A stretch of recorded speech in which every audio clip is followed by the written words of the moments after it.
Evangelho de Jesus, segundo Marcos, capítulo 9, versículo 25, 26, 27, diz: Vendo Jesus que a multidão concorria,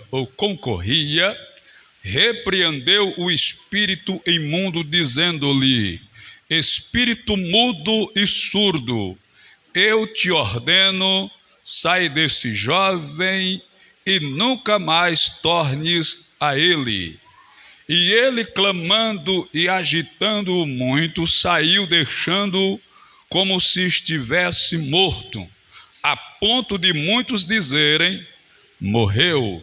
Mas Jesus, tomando pela mão, o ergueu e ele se levantou. Glória a Deus. Senhor Deus e Pai, em nome do teu querido e amado Filho, é com muita alegria, prazer, satisfação nos sentimos privilegiados e até honrados pelo Senhor ter nos trazido e nos permitido estar aqui com o objetivo de adorar, glorificar, enaltecer, engrandecer e bendizer o teu nome. Que o Senhor receba a nossa adoração, o nosso louvor, e que assim o Senhor, em contrapartida, traga do céu o pão vivo, a palavra do Senhor para nos alimentar e nos fortalecer. Assim venha, Pai, a todos abençoe e dê vitória. É o meu pedido, é a nossa oração em nome de Jesus. Amém. Deus abençoe, pode sentar.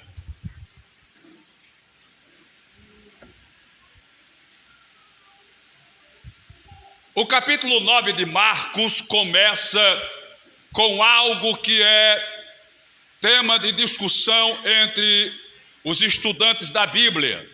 Por quê? Porque ele começa dizendo assim, Jesus falando: dos que estão aqui, alguns hão de ver a glória de Deus, ou não irão morrer antes que vejam vir a glória de Deus. Isso gera uma polêmica entre os estudantes da Bíblia. Veja, Jesus Cristo diz assim: dos que estão aqui, alguns não irão morrer sem que antes vejam vir o reino de Deus em glória. E a discussão fica acalorada, fica aprofundada, quando alguém quer entender essa palavra de Jesus. Porque Jesus, ele morreu, foi crucificado, subiu aos céus, e todos os seus discípulos e apóstolos também já morreram. Alguém pode até imaginar que ele estava falando de João, não o Batista, mas o evangelista, que recebe a revelação na ilha de Patmos, e lá na ilha de Patmos, ele, lançado lá, ouve uma voz que fala na sua retaguarda, como o som de muitas águas, e quando ele se vira para ver quem falava com ele, ele começa olhando pelos pés, e vê que os pés está como latão reluzente, polido, tirado da fornalha. Vê também que este ser está vestido de um vestido longo, talar, e ele fica maravilhado com aquele vestido, e ele vai subindo o seu olhar, e vê que ele tem um cinto de ouro cortando sobre o seu peito. Ele também vê que o seu cabelo é branco como a lã, os seus olhos são como chama de fogo, da sua boca sai uma espada afiada de 2 gumes, e o seu rosto brilha como o sol na sua força maior. E ele diz que a glória desse ser é tão tremenda e tão maravilhosa, tão potentosa e poderosa, que quando ele contempla essa glória, ele cai aos pés do Senhor. Talvez alguém imagine que Jesus estivesse falando de João, só que quando Jesus Cristo diz: eis que dos que estão aqui, alguns não provarão a morte, sem que vejam vir o reino de Deus em glória.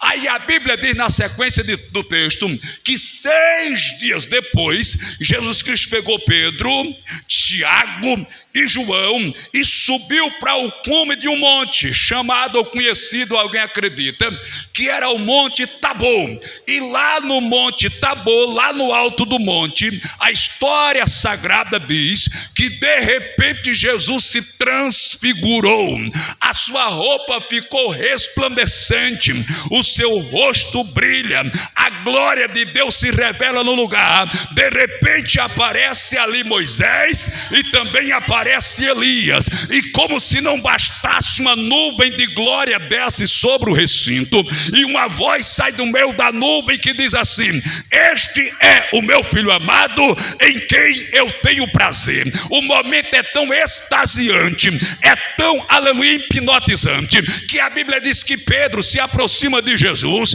e diz assim: Senhor, bom é nós estarmos aqui, bom é que a gente more por aqui, bom é que a gente não vai mais se embora daqui, porque o que eu estou sentindo, o que eu estou contemplando, o que eu estou recebendo é algo tão glorioso, tão majestoso, tão poderoso, que eu estou achando que eu não preciso mais sair daqui, que eu não preciso mais ir embora daqui. Eu não estou mais preocupado com o trabalho, não estou mais preocupado com isso, não estou mais preocupado com aquilo. Eu quero ficar por aqui, porque a tua glória, a tua presença, a Shekinah, a presença de Deus é real. Então vou fazer aqui um trato com o Senhor. A gente vai construir 3 cabanas, uma para o Senhor, uma para Moisés e outra para Elias. Quem sabe Jesus Cristo troca algumas ideias com Pedro e diz assim: mas você e João e Tiago vão ficar onde? Ele disse: não tem problema, a gente fica aqui no relento, contanto que a gente contemple a glória, contanto que a gente receba a glória, contanto que a gente sinta essa graça, contanto que a gente sinta esse poder. Porque, meu querido e minha querida,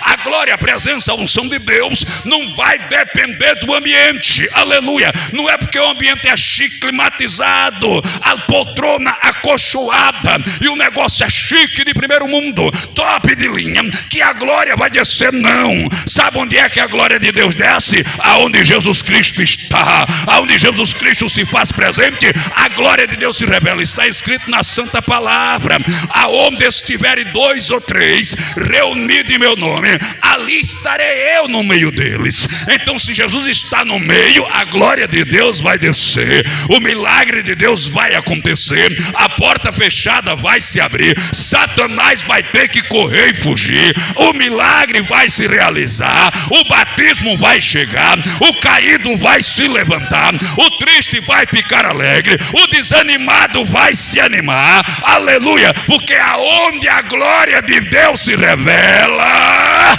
a gente se esquece do problema, a gente se esquece da luta, a gente se esquece da prova e da perseguição e diz: Senhor, bom é nós estarmos aqui na tua presença.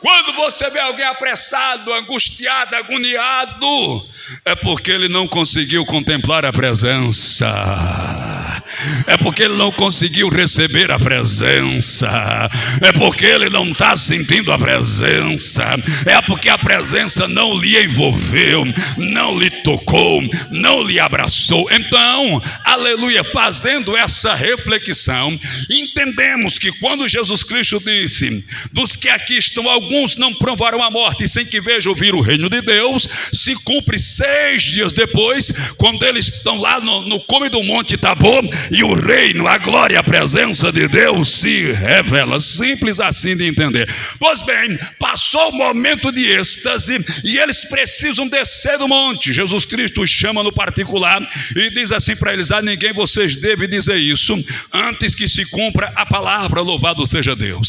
Quando Jesus Cristo chega no pé do monte com Pedro, Tiago e João, aleluia, existe uma multidão que está esperando o Senhor. Por que estão esperando Jesus? Eu vou lhe dizer por quê.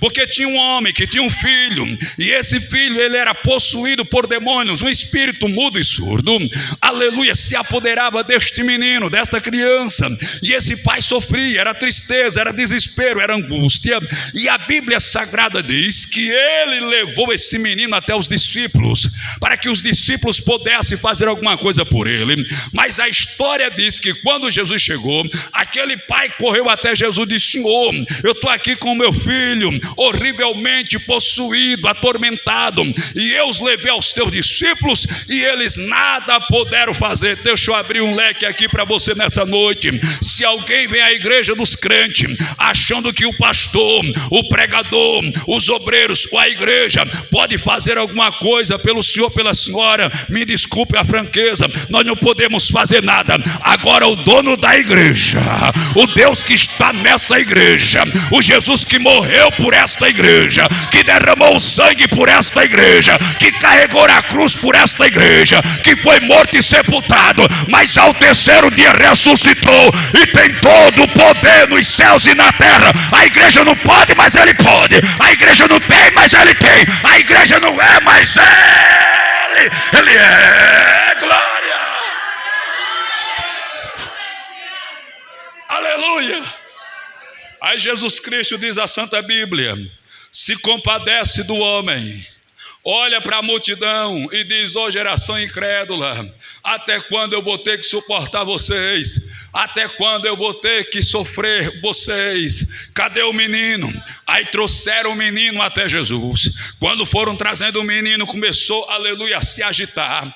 Mas aí Jesus foi lá e orou e disse: espírito mudo e surdo, eu te ordeno que saia deste menino e nunca mais volte para ele. Aí a Bíblia diz que o demônio saiu e o menino caiu como se tivesse morto. E o povo começou a olhar para o menino e dizer: morreu, se acabou, aleluia, perdeu a vida, é o fim. Ei, deixa eu abrir um leque aqui que é o tema da minha mensagem, aleluia. Quando nós decidimos buscar ao Senhor, decidimos buscar a Jesus, parece que as coisas ficam mais complicadas, parece que as coisas ficam mais difíceis, parece que a luta dobra de tamanho, dobra de peso, dobra de responsabilidade, parece que o inimigo dobra de poder, dobra de autoridade, parece que a porta fica mais grossa, mais espessa, a barreira parece que dobra a sua altura. Pois é, quando o rapaz trouxe o menino para Jesus e Jesus orou pelo menino, ele caiu como morto. Aí alguém disse: morreu, se acabou. Quem sabe alguém lá no canto pensou e disse: era melhor não ter trazido, porque mesmo sendo atormentado pelo demônio, estava vivo. Era melhor ele estar atormentado e vivo do que agora o demônio saiu, mas o menino morreu, o menino está morto. De que adiantou ir para a igreja? De que adiantou buscar Jesus? De que adiantou orar? De que adiantou consagrar e jejuar? Tá, buscou a Deus, foi pior. Foi a Jesus, foi pior. Tá aí, o menino está morto. E agora? E agora que Jesus Cristo vai lá, pega o menino e levanta. Talvez quando você decidir buscar a Deus, a situação vai se agravar e você vai cair, mas não vai ficar caído, não vai ficar prostrado. O Senhor vai te levantar e te colocar de pé e de pé, oh glória.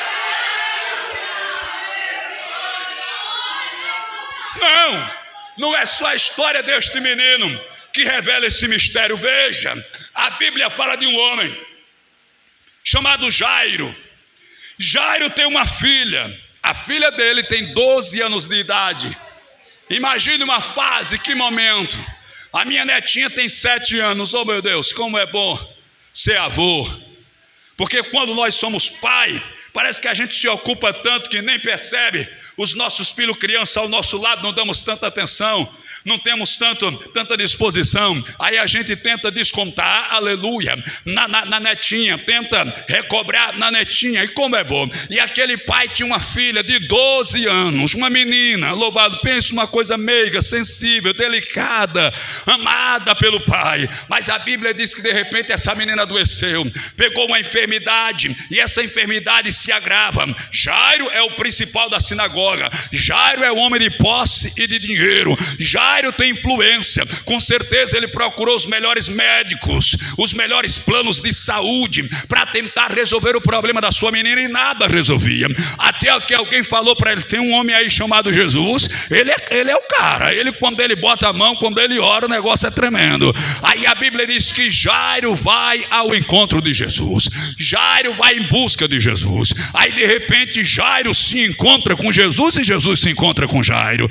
Aí a história sagrada diz que nesse íntere, nesse meio tempo, aparece a mulher do fluxo de sangue e toca na orla de Jesus. Aí Jesus para revelar o mistério daquela situação. Quando ele conclui essa tarefa, aí chega o empresário de Jairo e diz: ó Jairo, não precisa incomodar mais o mestre não, não precisa mais levar ele não, pode dispensá-lo, pode dizer que ele está, aleluia, dispensado, não tem mais como ele ir lá, não tem o que ele fazer lá. Por quê? Porque a menina que estava só doente, agora morreu, agora está morta. Veja, a menina estava doente, mas quando Jairo foi buscar Jesus, a menina morreu. Peraí, parece que tem algo aqui que é antagônico, que é contrário, foge da lógica e da compreensão. Como é que eu estou numa situação difícil e eu vou buscar Jesus para ver se o negócio melhora, em vez de melhorar, vai piorar? Que situação é essa? Aí Jesus escutou a proposta do servo de Jairo, aí virou-se para Jairo e disse apenas uma frase pequenininha, de 2 letras, ou melhor, de 2 palavras: aleluia, não temas. Aleluia, de 4, crê somente.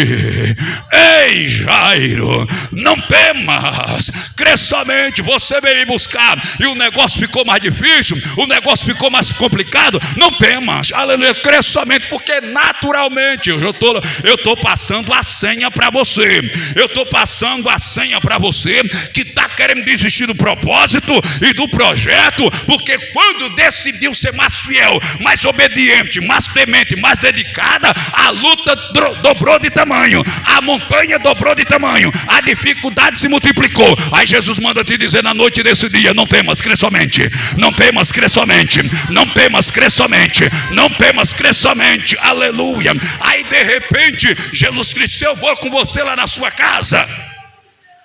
Quem sabe o servo de Jairo pensou: o que é que ele vai fazer lá? Não tem mais o que fazer, a menina já morreu, já chamamos o médico, ele já fez o laudo, aleluia, a certidão de óbito, já até falamos com o coveiro já até cavou a cova, já encomendamos o caixão, já está tudo certo. Vai ter que cancelar tudo, meu filho, aleluia, o coveiro vai ter que entulhar a cova, aleluia, a funerária vai ter que devolver o dinheiro do caixão, porque a menina vai ressuscitar. Aí você não está entendendo o mistério, você não está recebendo, entendendo a palavra. Eu estou dizendo para você na noite desse dia que aquilo que está aparecendo, que não tem mais jeito, não tem mais saída, não tem mais solução, que é ponto final, Deus vai colocar uma vírgula debaixo desse ponto final e vai dizer: a história vai continuar, porque eu vou entrar na peleja e vou te dar vitória. Oh glória! Você conhece a história. Eu concluo esse contexto aqui, mas apresento outra situação. Quando o povo de Deus entrou no Egito e passaram lá cerca de 430 anos, em determinado momento surgiu uma família de Faraó, ou um faraó, a família era provavelmente única, que começou a se preocupar com o crescimento dos hebreus. E este, diz a Bíblia, não conhecia a história de José, mas ele começou a perceber que os hebreus estavam crescendo assustadoramente, e ele imaginou o seguinte: se por acaso esse povo se rebelar contra a gente, ele toma o trono, toma o reino e se torna os governantes daqui, a gente tem que usar uma estratégia para eles não terem essa força, esse poder, nem essa capacidade. Em uma reunião com seus ministros, penso eu, decidiram que iriam escravizar o povo de Deus. E como se fosse pouco, fizeram outro édito, outra lei, que além de torná-los escravos, deveria se matar todos os filhos do sexo masculino, para que o povo não prosperasse, não crescesse, não se multiplicasse, não avançasse, não se tornasse forte, não se tornasse grande, não fosse à frente, não marchasse, não caminhasse, parasse, mas eles andavam. Por quê, pastor? Porque está na Bíblia: quanto mais Faraó perseguia, mais o povo crescia. Quanto mais perseguição, mais vitória. Você não entendeu o mistério, você não está entendendo a palavra. Você está lendo a Bíblia, ouvindo a pregação da Bíblia, mas está achando que é uma história de carochinha, que é um conto de fadas, ou simplesmente uma história de gibi. Eu estou revelando para você que a luta não vai te diminuir, a luta não vai te apequenar, a luta não vai te vencer nem te derribar. Pelo contrário, quanto mais luta, mais Deus vai te exaltar, Deus vai te honrar, Deus vai te levantar e vai te dar vitória. Não se preocupe com a luta, porque ela nada mais, nada menos é do que uma catapulta que vai te alçar e Deus vai te levantar.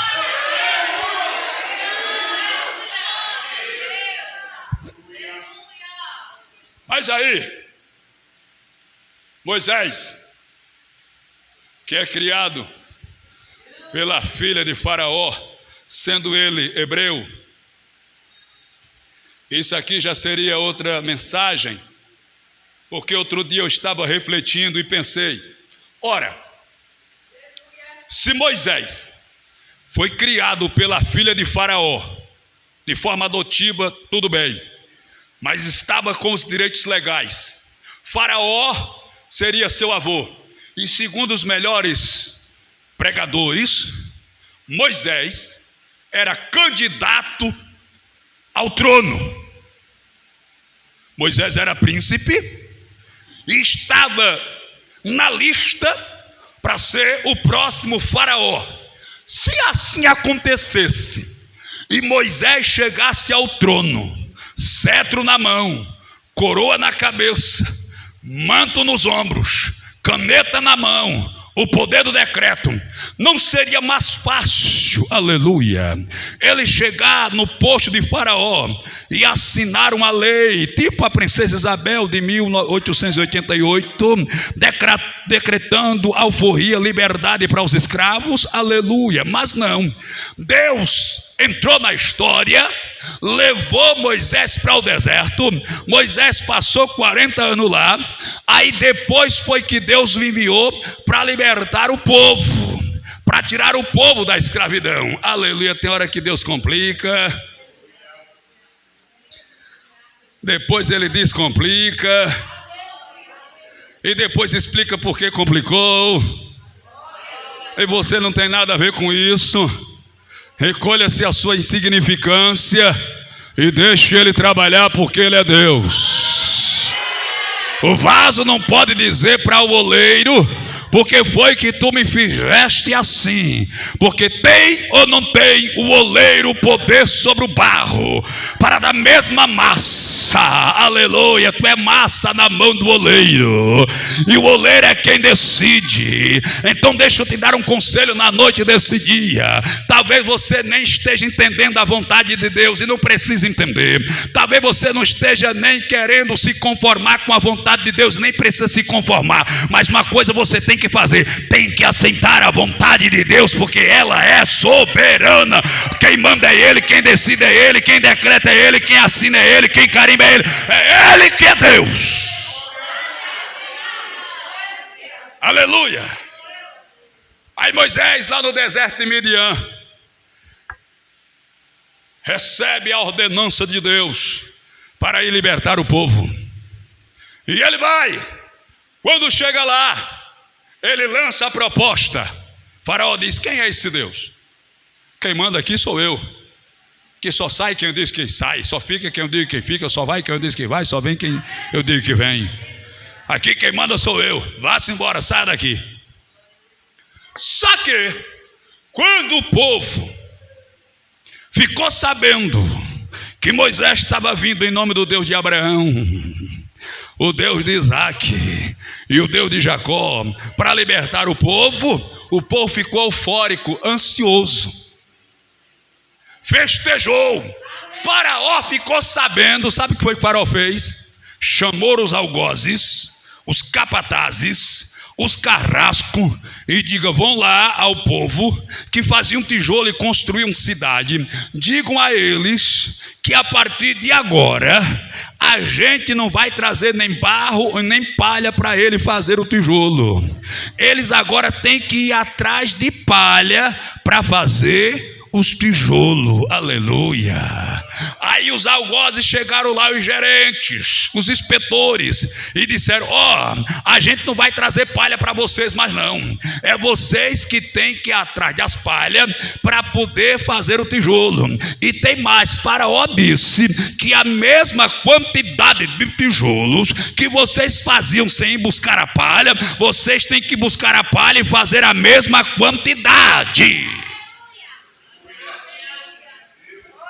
O que é que acontece? Eles vão em busca da palha para fazer o tijolo, mas eles perdem tempo buscando a palha. Aí eles não conseguem fazer a quantidade de tijolo suficiente, determinada para a diária. Aí a Bíblia diz, está na Bíblia capítulo 5, depois você lê em casa, que aí vinha os capatazes, os carrascos, e chicoteava o povo.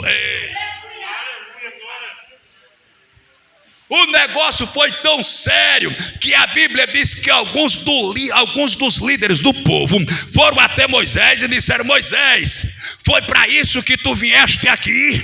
Porque quando tu não vieste, ou antes de tu vir, a gente batia tijolo, mas era tranquilo, a gente comia o nosso pepino, o nosso melão, o nosso bife acebolado, o nosso peixe assado, e estava tudo bem. Íamos cansados para casa, tirava ali uma meia hora para assistir uma Netflix, no outro dia a gente voltava para trabalhar. Mas agora não está dando nem tempo para assistir, aleluia, o capítulo lá da série da Netflix, porque já chega em casa cansado, quebrado, às vezes nem banho, mas a gente toma. Moisés, que negócio foi esse, Moisés? Tu viesse com a história desse Deus aí, eu pensei que o negócio ia melhorar, eu pensei que agora o negócio ia, a gente ia ser liberto, a gente ia ter liberdade, mas parece que piorou. É o que acontece quando Jesus chega.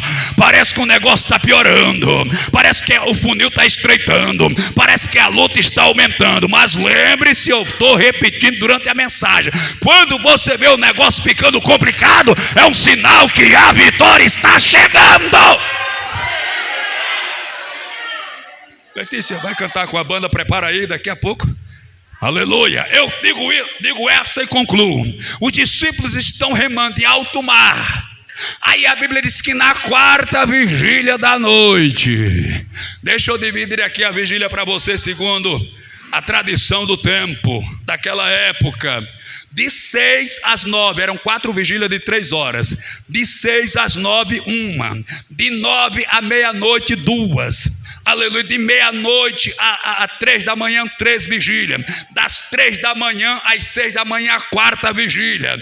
Aí a Bíblia diz que na quarta vigília da noite, que é a derradeira, aleluia, os discípulos estão remando, a tempestade está batendo com força, as ondas estão a ponto de virar o barco está a ponto de a pique naufragar, e eles remando, forçando. Eles são os pescadores experientes, capacidade e experiência eles têm para lidar com aquela situação, mas parece que vai tudo se acabar. Aí a Bíblia diz que de repente eles olham para o meio da tempestade e ver um vulto andando no meio da tempestade por sobre as águas, aleluia, e eles ficam olhando admirado, pensando que é um fantasma, aleluia, e eles entram em desespero. Ô irmão, vou abrir um parênteses aqui para falar algo, não bote isso na sua cabeça não, porque isso é coisa que a gente fica pensando, porque um dia eu acho que Jesus não sabia nadar.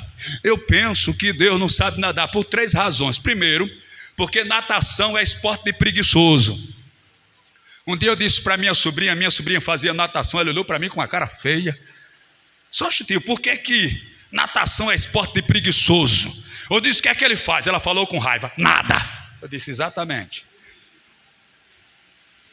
Segundo, Jesus não sabia nadar, porque quem consegue andar por cima das águas, meu irmão, não precisa saber nadar. E terceiro, é uma heresia, não registre não, que eu estou brincando com os irmãos para descontrair. É impossível Deus nadar. É impossível Deus nadar. Está lá em Lucas 1:37. Porque para Deus nadar é impossível. Esqueça isso, venha para cá. Foi para descontrair um pouquinho. Tem gente que nem entendeu, mas tudo bem. Glória a Jesus. Aí, senhoras e senhores, Jesus veio andando por sobre as águas na 4ª vigília da noite. Quando eles olham e vê o vulto caminhando por cima das águas, eles entram em desespero por causa da superstição, a lenda, aleluia, o mito que existia naquela época, naquele lugar, que se uma tripulação visse um fantasma, isso significava que aquela tripulação iria naufragar e todos iriam morrer. Aí preste atenção, eles estão em alto mar remando. Remar já é difícil, com a tempestade pior ainda mais. E para piorar a situação, eles veem Jesus caminhando por cima das águas e pensam que é um fantasma. Mas quando eu penso que é o fantasma, quando eu penso que é o meu fim, quando eu penso que está tudo acabado, destruído e arrasado, é um sinal de que ele está chegando para me dar e para te dar vitória. Você não entendeu? Eu estou dizendo que você tem um projeto, tem um sonho, e começou o projeto, e começou o sonho, e está tudo dando errado, está tudo ficando de ponta cabeça, de perna para o ar, e um chega daqui, um se levanta dali, é um problema aqui, outro problema lá, e parece que nada vai dar certo. É engano, aleluia, seu e de Satanás. Se está se multiplicando a luta, é porque Jesus Cristo está chegando para te dar vitória, vitória, vitória, vitória. Fique de pé, por gentileza. Ô glória, eu estou crendo no milagre. Se você está numa situação que a luta se multiplicou de tamanho, dê glória. É um sinal de que a vitória está chegando.